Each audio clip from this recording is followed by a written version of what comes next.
ഒരു കാലത്ത് നൂറുമേനി വിളവെടുത്തിരുന്ന നമ്മുടെ വയലുകൾ പലതും തരിച്ചിടാൻ കാരണമെന്താണ്? കൃഷിപ്പണിക്ക് ആളെ കിട്ടുന്നില്ല. ഇതുതന്നെയാകും ഭൂരിഭാഗം പേരുടെയും ഉത്തരം. ഇതിന് മറുപടിയാവുകയാണ് തൃശൂർ ജില്ലയിലെ വടക്കാഞ്ചേരി ബ്ലോക്ക് പഞ്ചായത്തിലെ ഗ്രീൻ ആർമി.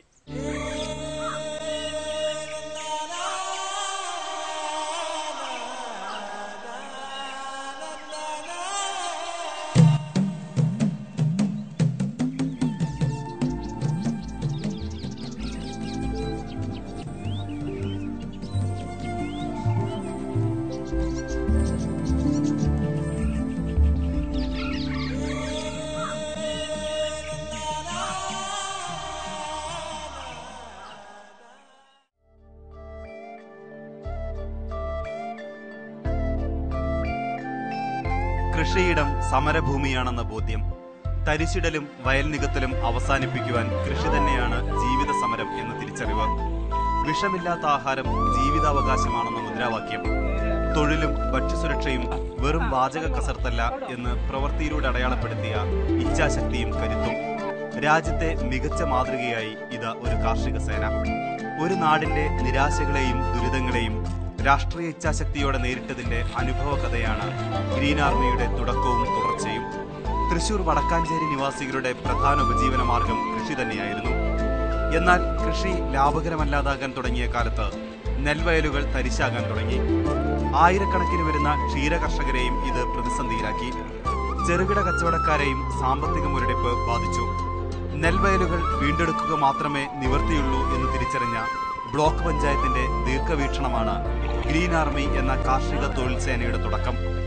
ആധുനിക കൃഷി വിജ്ഞാനത്തിൽ പരിശീലനം ലഭിച്ച ഒരു തൊഴിൽ സേനയാണ് ഗ്രീൻ ആർമി. വിത്തിറക്കി കൊയ്തെടുക്കുന്നതുവരെയുള്ള മുഴുവൻ ജോലികളും ചെയ്യാൻ 400-ലധികം വരുന്ന ഈ കർഷക തൊഴിലാളികൾ തയ്യാർ. കർഷകർക്കോ പാടശേഖര സമിതികൾക്കോ ഒരു ഫോൺ കോൾ മതി ഇവരുടെ സേവനം ലഭ്യമാകാൻ. തൊഴിലാളി ക്ഷാമം കൊണ്ടാണ് ഞങ്ങളും കൃഷി ഇറക്കാത്തതെന്ന് ഒരുവിധമുള്ള പാടശേഖരക്കാർ പറയുക. കൃഷി ഇറക്കാതിരിക്കുക, തരിശുഭൂമികൾ കൂട്ടുക, ആ തരിശുഭൂമി അത് മുതലെടുപ്പായിട്ട് അവർ നികത്തിയിട്ട് കൃഷിക്ക് അനുയോജ്യമല്ലാത്ത രീതിയിൽ ആക്കി തീർക്കുകയാണ്. അപ്പം അതിനൊരു ചെറിയൊരു വിലങ്ങുതടി പോലെ ആയാലും, അതായത് കൃഷിക്കാർക്ക് തൊഴിലാളികളെ കിട്ടാനില്ല എന്നുള്ള ആ ഒരു പരാതിയുടെ പേരിൽ പണിയെടുക്കാതിരിക്കരുത്, നിലം പണിയാതിരിക്കരുത്. അതിന് ഞങ്ങൾ എന്ത് ത്യാഗം സഹിച്ചിട്ടും ഞങ്ങൾ വരാൻ തയ്യാറാണ്. ആ തൊഴിലാളികളുടെ ക്ഷാമം പരിഹരിക്കാനാണ് പ്രധാന ലക്ഷ്യമായിട്ട് ഞങ്ങളിതിൽ ഏർപ്പെട്ടിട്ടുണ്ട്. പിന്നെ കൃഷിയോടുള്ള താല്പര്യം.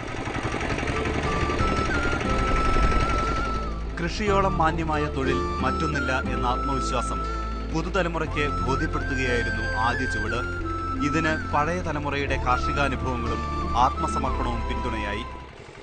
എന്തെല്ലാം സംസ്കാരം ഉണ്ടായാലും കൃഷിയുടെ നമ്മുടെ കേരളീയരുടെ പ്രധാന ഒരു കൾച്ചർ കൃഷി തന്നെയാണ്. ആ കൃഷിനെ എല്ലാവരും മറന്ന് ഇപ്പോൾ കമ്പ്യൂട്ടർ ലോകത്തേക്കും ആ രീതിയിലായിട്ട് പോവുകയാണ്. എല്ലാതും കുഞ്ഞു കുട്ടികളടക്കം മൊബൈലാണ്. ഒരാൾ പാടത്തേക്ക് വരാനോ ഈ ചേറ് മേലാക്കാനോ ആരും തുനിയണില്ല.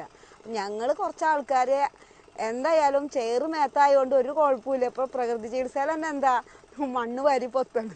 ആ രീതിയിൽ ഞങ്ങൾ ശരീരം ആസകലം ഹോളി ആഘോഷിക്കണ പോലെ എന്നും ഞങ്ങൾക്ക് ഈ സീസണായ ഹോളി, ആ ചേറിൻ്റെ ഹോളി. അതുകൊണ്ട് ഞങ്ങൾക്ക് യാതൊരു വിഷമോ ബുദ്ധിമുട്ടോ ഇല്ല. പുതിയ കാലത്ത് കൃഷിപ്പണിയും പ്രൊഫഷണലാകണം. അംഗങ്ങൾക്ക് യൂണിഫോം നിശ്ചയിച്ചതും കാർഷിക സർവകലാശാലയുടെ സഹകരണത്തോടെ പരിശീലന പരിപാടികൾ സംഘടിപ്പിച്ചതും തൊഴിലാളികൾക്ക് പുത്തനുണർവായി. കഴിഞ്ഞ 4 വർഷത്തിനുള്ളിൽ 25,000 ഏക്കർ ഭൂമിയിൽ ഈ പച്ചപ്പട്ടാളം കൃഷിയിറക്കി. ഈ ഗ്രാമീണ കർഷക തൊഴിലാളികൾക്ക് സ്വന്തമായി യന്ത്രങ്ങൾ ഉപയോഗിക്കുവാൻ അറിയാം. പഴയ കാലത്ത് ഞാറ് ഇട്ടിട്ട് കൈനാടിന് കൈകൊണ്ട് പറിച്ച് മുടിഞ്ഞ് നടും ഞങ്ങൾ പഴയ കാലത്ത്. ഇപ്പം അത് മിഷേനായി. അങ്ങനെയാണ് പഴയ കാലത്തെ ചിട്ട. നിര കുത്തിയിട്ട് 5-10 പെണ്ണുങ്ങൾ നിര കുത്തി നട്ടുപോകും പഴയ കാലത്ത്. അതിങ്ങനെ മുടിയണം, ഞാറ് മുടിഞ്ഞെടുക്കുക ചെയ്യുക. അതിപ്പോൾ പെട്ടെന്ന് ഈ സാഹചര്യം വന്നപ്പോൾ നല്ലൊരു ഇതായി മാറി. അന്ന് പറിക്കണ ഞാറിന്ന് ഒരു മിനിറ്റ് കൊണ്ട് ഞങ്ങൾക്ക് വെട്ടിയെടുക്കാൻ പറ്റും. അന്ന് പറിച്ചുണ്ടാക്കാൻ കുറേ ബുദ്ധിമുട്ടായിരുന്നു. അപ്പോൾ ഇപ്പോൾ ഒക്കെ എളുപ്പങ്ങളായി പണി. ജീവിതത്തിലൊക്കെ ഞങ്ങൾക്ക് മാറ്റം വന്നു. ഇപ്പോൾ ഇതിന് വന്നപ്പോൾ മാസശമ്പളങ്ങളായി, അങ്ങനെയുള്ള കാര്യങ്ങളൊക്കെ കുറച്ച് മെച്ചം തന്നെയാണ് ഞങ്ങൾക്ക് വന്നിട്ടുള്ളത്. തൃശൂർ ജില്ലയിൽ മാത്രമല്ല സംസ്ഥാനത്തെവിടെയും കൃഷി ഇറക്കാൻ ഈ സേന തയ്യാറാണ്. വീട് വിട്ട് പുറത്ത് പോകാത്ത ആൾക്കാരാണ്. ഇപ്പം ഈ ഒരു സംരംഭത്തിൽ വന്നപ്പോൾ ഒരുവിധം എന്ന് പറഞ്ഞാൽ എത്തിപ്പെടാത്ത സ്ഥലങ്ങൾ കുറവാണ്. ഞങ്ങൾ പോയി കണ്ണൂർ, അവിടെ കൊല്ലത്ത്, ഇങ്ങനെയുള്ള സ്ഥലങ്ങളിലൊക്കെ ഇതൊന്നും ജീവിതത്തിൽ കാണാൻ പറ്റുമെന്ന് ഞങ്ങൾ പ്രതീക്ഷിച്ചിട്ടുള്ള സ്ഥലങ്ങളല്ല. ഞങ്ങൾ അവിടെ എല്ലാം പോയി വന്നിട്ടുണ്ട്. മാസശമ്പളവും PF-ഉം മറ്റ് ആനുകൂല്യങ്ങളും ഉറപ്പാക്കിയതോടെ കൂടുതൽ പേർ ഈ പച്ച സൈന്യത്തിൽ അംഗങ്ങളായി എത്തി. കേന്ദ്ര സംസ്ഥാന സർക്കാരുകളുടെയും തദ്ദേശ സ്വയംഭരണ സ്ഥാപനങ്ങളുടെയും വിവിധ കാർഷിക പദ്ധതികളെ സംയോജിപ്പിക്കുവാനും കുറഞ്ഞ കാലം കൊണ്ട് കാർഷിക മേഖലയിൽ വലിയ മുന്നേറ്റമുണ്ടാക്കുവാനും ഇവർക്കായി. കാർഷിക രംഗത്ത് സ്ത്രീ പങ്കാളിത്തം ഉറപ്പുവരുത്തുന്നതിനുള്ള കേന്ദ്ര പദ്ധതിയായ MKSP ഗ്രീൻ ആർമിയെ മാതൃകയാക്കി ലേബർ ബാങ്കുകൾ രൂപീകരിക്കുവാൻ തീരുമാനിച്ചത് ഈ പച്ചപ്പട്ടാളത്തിന്റെ പ്രവർത്തനങ്ങൾക്കുള്ള അംഗീകാരമാണ്. തൃശൂർ, പാലക്കാട്, മലപ്പുറം ജില്ലകളിൽ ഈ പദ്ധതിയുടെ പരിശീലന ചുമതലയും ഗ്രീൻ ആർമിക്കാണ്. ഇന്ത്യക്ക് തന്നെ മാതൃകയാകാവുന്ന ഒരു പദ്ധതിയായിട്ട് ഇത് മാറുകയാണ്. ഇപ്പോൾ തൊഴിലുറപ്പ് പദ്ധതിക്കകത്ത് 40 ദിവസം പൂർത്തിയാക്കിയിട്ടുള്ള ആളുകൾക്ക് വേണ്ടി പാലക്കാട്, മലപ്പുറം, തൃശൂർ ജില്ലകളിലായി 43 ബ്ലോക്കുകളിൽ സ്ത്രീകളുടെ ലേബർ ബാങ്ക് രൂപീകരിക്കുകയാണ്. സ്ത്രീകളുടെ ലേബർ ബാങ്കുകൾ രൂപീകരിക്കുന്നതിൻ്റെ ട്രെയിനിങ് ഏജൻസി ഗ്രീൻ ആർമിയാണ്. ഗ്രീൻ ആർമിയുടെ എക്സ്പീരിയൻസിൽ നിന്നാണ് ഇത്തരത്തിലുള്ള ലേബർ ബാങ്കുകൾ രൂപീകരിക്കുന്നത്. ഞങ്ങൾക്ക് വളരെ ആവേശകരമായിട്ടുള്ള അനുഭവമാണ് ഈ ഗ്രീൻ ആർമിയുടെ മറ്റ് ലേബർ ബാങ്കുകളുടെ രൂപീകരണത്തിൻ്റെ പരിശീലന പരിപാടികളിൽ നിന്ന് ഞങ്ങൾക്ക് ലഭിക്കുന്നത്.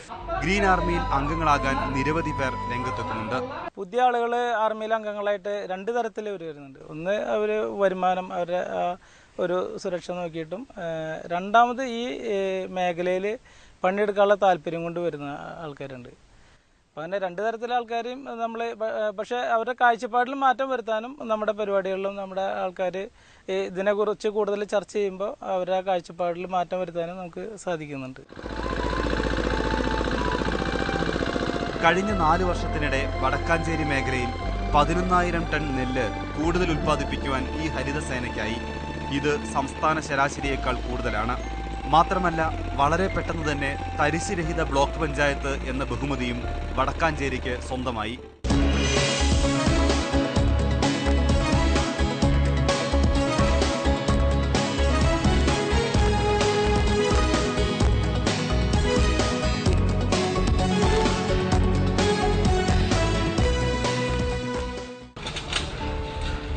നെൽകൃഷിയുടെ വിജയം മറ്റു മേഖലകളിലേക്ക് കൂടി വ്യാപിപ്പിക്കുന്നതിന്റെ ഭാഗമായാണ് തെങ്ങ് കയറ്റ പരിശീലന കേന്ദ്രം തുടങ്ങിയത്.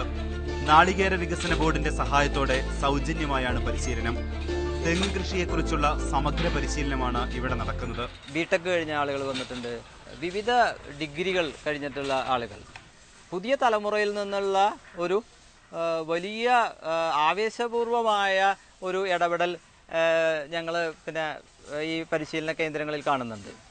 നഴ്സിംഗ് വിദ്യാർത്ഥികൾ, അത്തരത്തിൽ വിദ്യാസമ്പന്നരായിട്ടുള്ള ആളുകൾ കൂടി നമ്മുടെ ഇതിനകത്തേക്ക് വരുന്നു എന്നുള്ളതാണ്.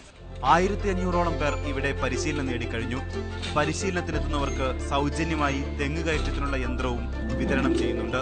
എല്ലാവരും തെങ്ങ് കയറ്റം എന്നുള്ളൊരു ലക്ഷ്യത്തിൽ വന്നിട്ട് ഇപ്പോൾ ഒരു തെങ്ങ് കൃഷിയുമായി ബന്ധപ്പെട്ട എല്ലാ പ്രവർത്തനങ്ങളും, ഇപ്പോൾ തെങ്ങിൻ്റെ വിത്തുണ്ടാക്കൽ, അതുപോലെ തന്നെ അതിനെ എങ്ങനെ നടണം, അതിൻ്റെ ഓരോ മാസത്തിലുള്ള പരിചരണം, അതുപോലെ ഒരു നല്ല വ്യക്തിത്വം ഉണ്ടാക്കാനുള്ള ട്രെയിനിങ് ഉണ്ട്. അപ്പോൾ ഒരു തെങ്ങ് കയറ്റ തൊഴിലാളി നമ്മുടെ സങ്കല്പത്തിലുള്ള ഒരു തെങ്ങ് കയറ്റ തൊഴിലാളി അല്ല, ഇവിടെ നിന്ന് പഠിച്ച് പുറത്തിറങ്ങുമ്പോൾ ഒരു നല്ലൊരു പൗരനും കൂടിയായിട്ട് വരുന്നതായിട്ടാണ് കാണുന്നത്. കുറഞ്ഞ കാലം കൊണ്ട് സ്വന്തമായി ഓഫീസും പരിശീലന കേന്ദ്രവും തുടങ്ങാനായതും ഇവരുടെ നേട്ടമാണ്. പെരിങ്ങണ്ടൂർ സർവീസ് സഹകരണ ബാങ്കാണ് ഈ തൊഴിലാളികൾക്ക് ആവശ്യമായ സാമ്പത്തിക സഹായം നൽകുന്നത്. കാർഷിക വികസനത്തിനായി ഉപയോഗിച്ചതിന്റെ വിജയഗാഥയും ഇവർക്ക് സ്വന്തം. തദ്ദേശ സ്വയംഭരണ സ്ഥാപനങ്ങൾക്കുണ്ടാകുന്നൊരു വെച്ചാൽ അവർക്ക് ഒരുപാട് കാര്യങ്ങൾ ചെയ്യാൻ വേണ്ടി കഴിയും, പക്ഷേ അവിടെ സാമ്പത്തികം ഉണ്ടാകുന്നില്ല. കേരളത്തിലെ കോപ്പറേറ്റീവ് ബാങ്കുകളുടെ ഒരു പ്രത്യേകത എന്ന് പറയുന്നത് അവർക്ക് ഒരുപാട് പണം അവരുടെ കയ്യിലുണ്ട്, അതിനെ ഫലപ്രദമായി ഉപയോഗിക്കാൻ കഴിയാത്തൊരു സ്ഥിതിയുണ്ട്. അപ്പോൾ ഇത്രയും പണം നമുക്ക് ഉപയോഗിക്കാൻ കഴിയാവുന്ന വിധത്തിലേക്ക് ഇതിൻ്റെ ഒരു സംയോജനത്തിൻ്റെ സാധ്യതകൾ ഉപയോഗിച്ചു എന്നുള്ളതാണ് വടക്കാഞ്ചേരി മോഡലിൻ്റെ ഏറ്റവും പ്രത്യേകത. പലിശരഹിത വായ്പകൾ മുഴുവൻ പാടശേഖരങ്ങൾക്ക് കൊടുത്തത് സഹകരണ ബാങ്കുകളാണ്. ഒരു ലേബർ ബാങ്ക് രൂപീകരിച്ചത് കൊണ്ട് മാത്രം കേരളത്തിലെ കൃഷി രക്ഷപ്പെടില്ല. വിത്ത് മുതൽ വിപണനം വരെ നമുക്ക് ഇടപെടാൻ കഴിയാവുന്നൊരു സംവിധാനമായി നമുക്ക് ഇതിനെ മാറ്റാൻ വേണ്ടി കഴിയണം. പരമ്പരാഗത വിത്തുകൾ സംരക്ഷിക്കുന്നതുൾപ്പെടെ നിരവധി പദ്ധതികൾക്ക് ഈ ഹരിതസേന രൂപം നൽകുന്നുണ്ട്. സംസ്ഥാനമൊട്ടുക്കും ഗ്രീൻ ആർമി ഒരു മാതൃകയായാൽ നമ്മുടെ തരിച്ചു നിലങ്ങളിൽ വീണ്ടും നെല്ല് വിളയും. തൊഴിലില്ലായ്മയ്ക്കും ഭക്ഷ്യസുരക്ഷയ്ക്കും ഒരു പരിധിവരെ പരിഹാരമാകാൻ ഈ തൊഴിൽ സേന കൊണ്ടാകും.